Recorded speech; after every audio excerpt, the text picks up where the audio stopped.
అందరికీ వందనాలు.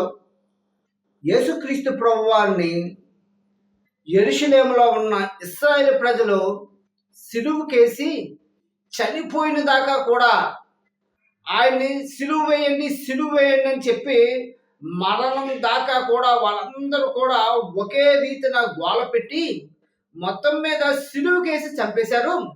అయితే ఇదే గొప్ప శ్రమ అనుకుంటే, ఇదే అతి ఘోరమైన సంఘటన అనుకుంటే, యేసుక్రీస్తు ప్రభు ఆయన స్వయంగా చెప్తున్నారు, నన్ను సిలువకేసి చంపేశారు, దీనికంటే ఇంకా ఘోరమైన పరిస్థితి ఇంకొకటి రాబోతుంది. అదేంటో తెలుసా? దానిని ఇక్కడ యేసుక్రీస్తు ప్రభు వారు తాను సిలువకేసిన దానితోని, అలాగే దీనికి మించినటువంటి ఇంకా భయంకరమైన పరిస్థితి రాబోతుంది. దాని నిమిత్తమై ఇక్కడ యేసుక్రీస్తు ప్రభు వారు ఈ రెండు సంఘటనల నిమిత్తమై చెప్తున్న వచనం ద్వారా ఈ రోజు దేవుడు మనతో మాట్లాడుతున్నారు. ఇందు నిమిత్తమే లూకాసు వార్త 23:37 వారు ప్రత్యుమానికే ఇలాగ చేసిన ఎడల ఎండిన దానికేమి చేయుదురు అని చెప్పాను. ఇక్కడ పశ్చిమానికే వారు ఈ విధంగా చేశారు అంటే, ఇక్కడ పశ్చిమాను అంటే యేసుక్రీస్తు ప్రభు వారితో ఇక్కడ పోల్చుకుంటున్నారు. ఏమని చెప్పుకుంటున్నారు? తన కోసం తాను యేసుక్రీస్తు ప్రభు వారు, నేను పశ్చిమానుని, నాకే ఇటువంటి గొప్ప శోధన కలిగించారే, ఎండిన మానుకు ఇంకేమో చేస్తారో అని చెప్పి యేసుక్రీస్తు ప్రభు చెప్తున్నారు. ఇంతకీ పశ్చిమాను అంటే తన కోసం తాను చెప్పుకుంటున్నాడు. ఇప్పుడు ఎండిన మాను అంటే ఏమిటి? అక్కడ యేసుక్రీస్తు ప్రభు వారు దేన్ని చూసి ఎండిన మ్రాను అంటున్నారు అంటే, ఇశ్రాయేల్ దేశాన్ని చూసి అంటున్నారు. అక్కడ ఇశ్రాయేల్ దేశం ఏమైనా సరే అక్కడ ఎండిపోయినగా ఉందా? లేదు, పచ్చగానే ఉంది. వాళ్ళు ఏం చేశారు? వాళ్ళ ఇష్టం వచ్చిన బ్రతుకుతున్నారు, ఇష్టానుసారంగా జీవిస్తున్నారు. మరి దాన్ని ఏమంటున్నారు? ఇక్కడ ఎండిన మ్రాను అంటున్నారు. యెరూషలేము ఎండిన మ్రానుగా ఎప్పుడవుతుందో తెలుసా?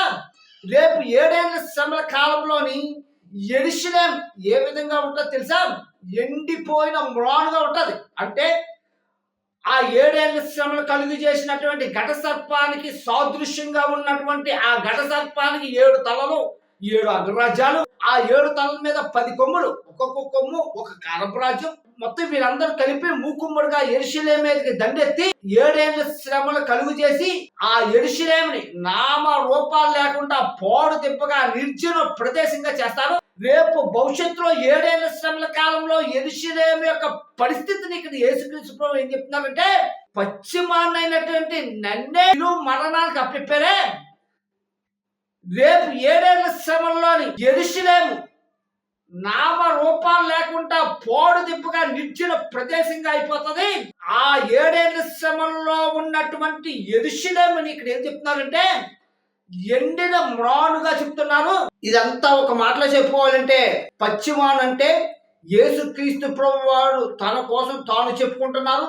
ఎండిన మ్రాను అంటే రేపు 7 ఏళ్ల శ్రమలలో యెరూషలేము నిర్జన ప్రదేశంగా పోడు దెబ్బగా ఉంటే దాన్ని యేసుక్రీస్తు ప్రభు చూసి ఎండిన మానుతో 7 ఏళ్ల శ్రమల్లో ఉన్న యెరూషలేమును పోల్చి చెప్తున్నారు అని ఈ వచనం ద్వారా మనకు అర్థం. దేవుని కొద్ది మాట దీవించును గాక.